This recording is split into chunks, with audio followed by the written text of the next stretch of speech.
Entering May as the world's largest financial hegemony economy, what the United States is most worried about has happened. The abuses caused by the Biden administration's money printing have begun to appear, and the economy has overheated. According to a report released by the U.S. government on Wednesday, the U.S. CPI index increased by 0.8% month-on-month in April, the largest month-on-month increase in more than a decade. Compared with the same period last year, the Consumer Price Index rose 4.2% year-on-year, setting a record. This is the largest year-on-year increase since September 2008. At the same time, the prices of all commodities in the United States are rising rapidly.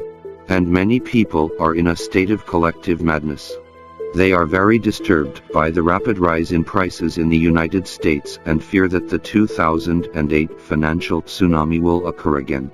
However, Fed officials continue to choose to ignore and even say that inflation will disappear by itself. As Trump said back then, no one understands the virus better than I, and the virus will disappear by itself.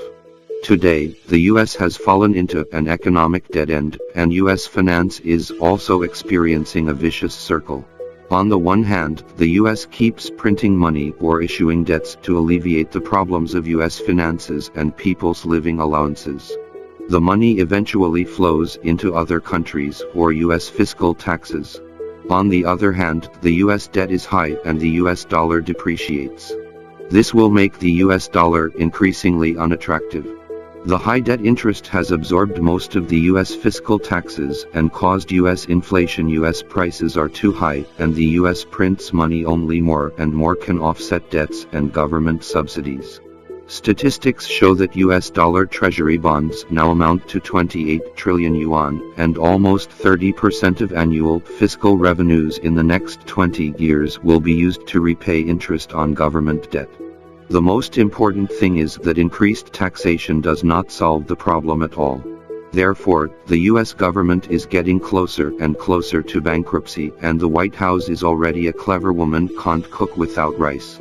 In addition, the world has greatly reduced trust in the United States and the U.S. dollar, and the current decline in the United States' governance capabilities will definitely affect the policy direction and execution capabilities of the U.S. government, which in turn will aggravate the U.S.'s external damage and internal friction.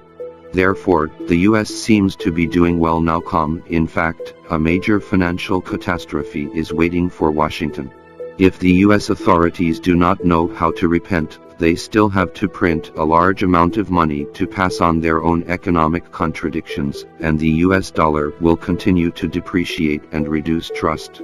The U.S. economic collapse will happen sooner or later.